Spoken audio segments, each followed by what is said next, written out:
Boa noite a todos. Eu me chamo Noélia Aquino, sou professora de língua portuguesa, literatura, gramática e redação. Nessas aulas, procuro ajudar alunos que vão fazer o Enem em suas dúvidas finais, aquela chegadinha para você chegar nos finalmente ali na redação do Enem.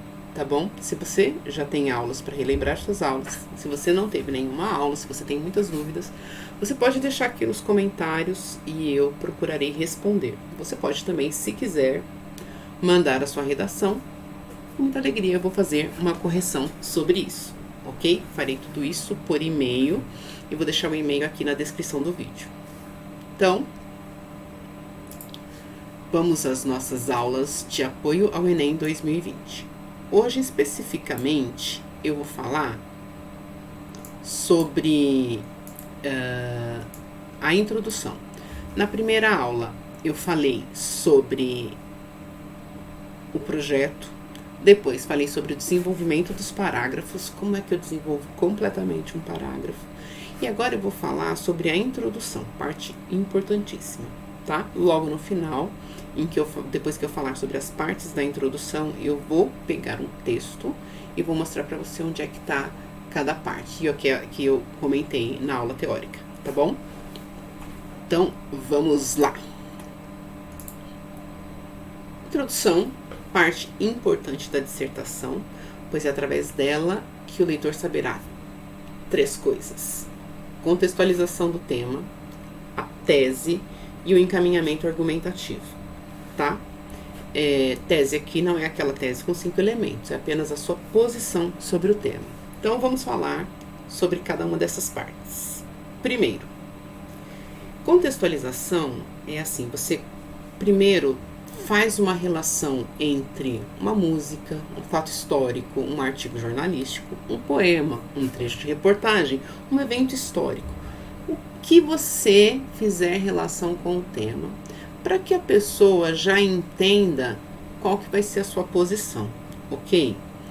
E aí, lembrando que você pode utilizar trechos de música, porque a arte popular, que é a arte pop, ela é considerada como uma fonte de conhecimento externo e muito valorizada. Você pode usar uma biografia de um autor, você pode usar um trecho de um poema, você pode usar um trecho de pagode, desde que você consiga fazer a relação entre esse fato, esse assunto que você escolheu e o tema da redação, tá? Nesse sentido de contextualização, eu tenho uma sugestão para vocês, que é fazer referência à Constituição Federal de 1988. E você tem que se escrever deste jeitinho. Constituição e Federal com letra maiúscula e de 1988, Constituição Federal Brasileira. Faltou isso no meu texto. Mas você vai... mas só se constar já a Constituição Federal de 1988 é suficiente como um fundamento da sua referência, tá? Mas por quê?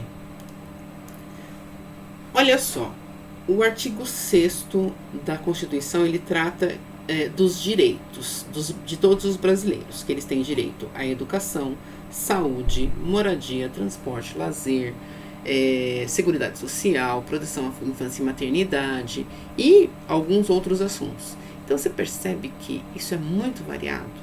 E se todo mundo tem direito igual, a Constituição tem que se fazer valer e que esse direito chegue a todas as pessoas. Então, num tema social, por exemplo, você pode usar esse artigo. E como esse, a gente tem outros artigos. Precisa saber todos?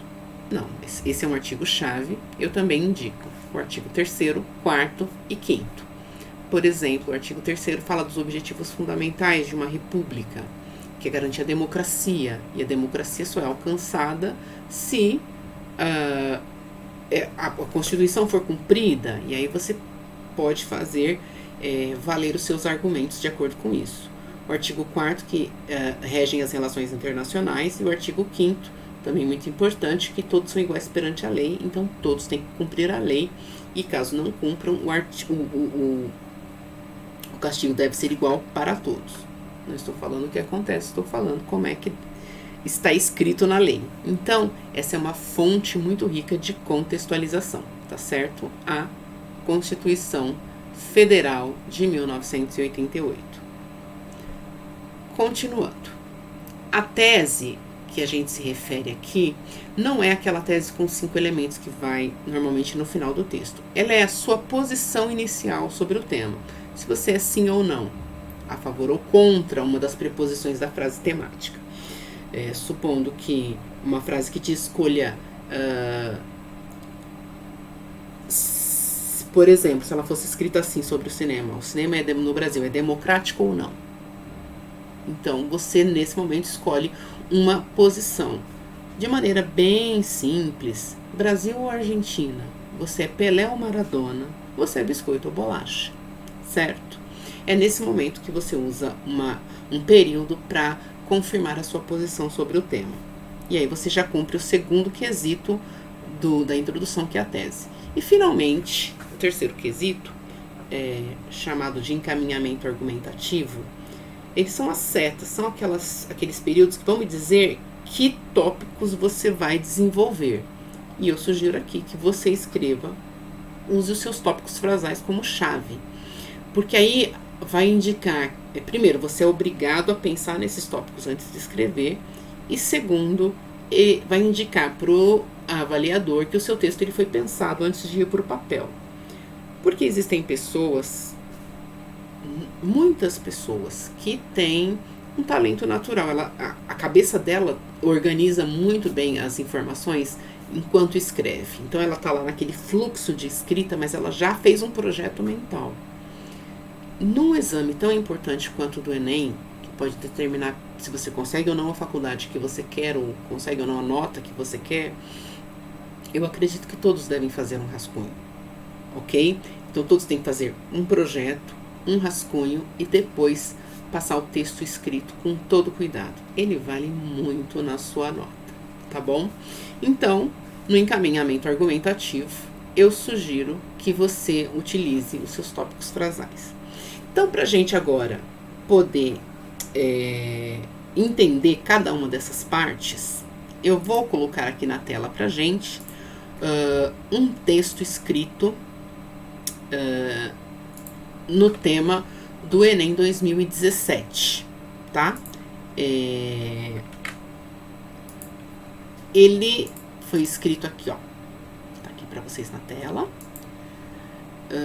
Isso não é o título do texto, tá? Esse aqui era a frase temática: Desafios para a formação educacional dos surdos no Brasil.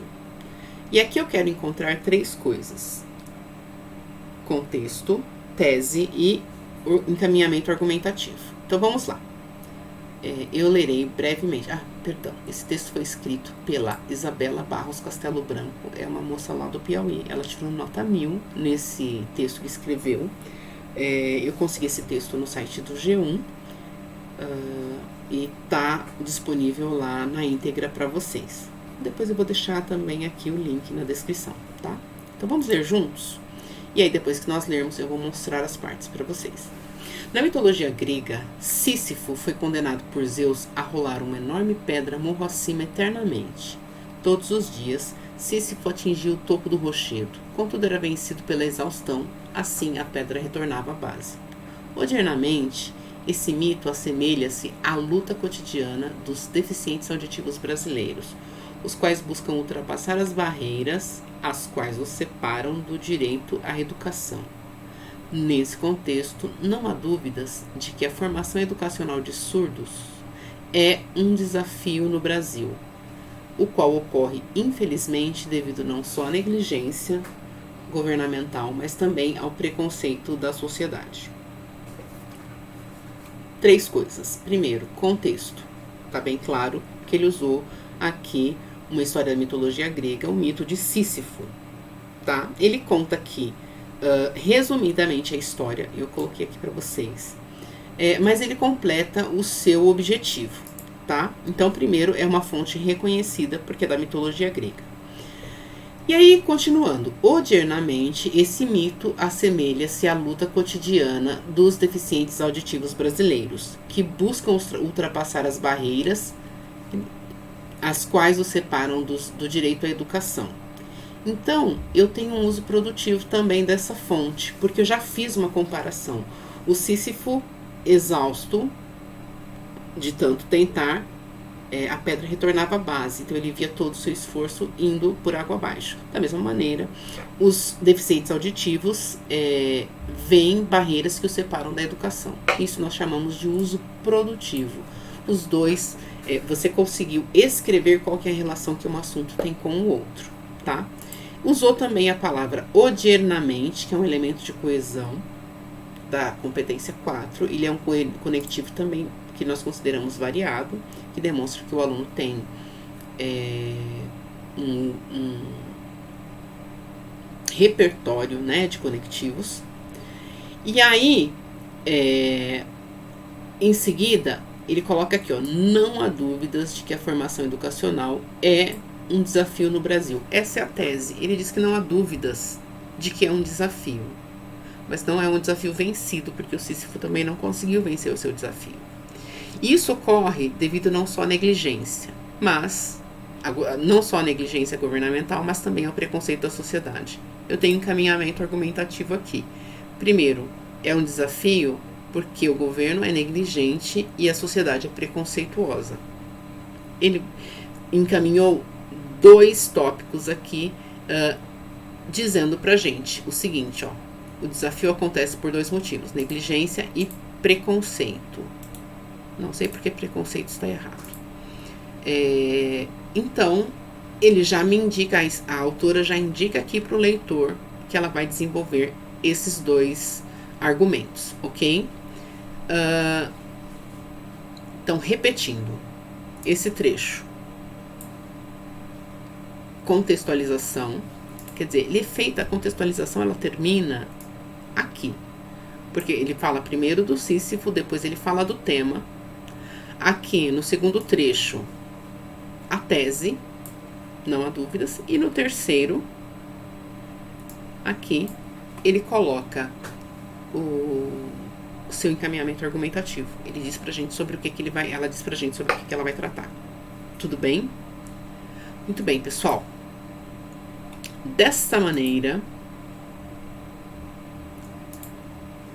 eu espero que tenha sido proveitoso para vocês essa aula super rapidinha. Na próxima aula que eu vou gravar, eu vou fazer a análise do texto completo.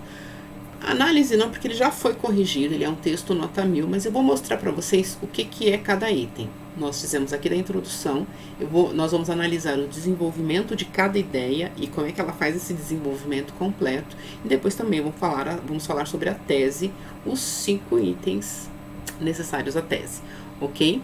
Ficamos por aqui, agradeço pela presença de todos e encontro vocês no próximo vídeo. Lembrando que se você uma maneira legal de conduzir os seus estudos, especialmente nessa fase, pega um texto seu, antigo, qualquer texto que você tenha escrito, e aí você observa, tem o contexto, tem o tese, tem encaminhamento argumentativo. Sim, show. Não, reescreve, tá bom? A gente aprende quando tá reescrevendo, quando a gente reconhece os erros, consegue encontrar o erro e a gente consegue saná-lo. E aí, como é que você pode fazer isso também? Você pode me escrever, noelia.aquino1@gmail.com, me manda esse texto, escreve nos comentários e eu vou retornar para você esse texto corrigido e comentado, tá bom? Grande abraço a todos, até o próximo vídeo.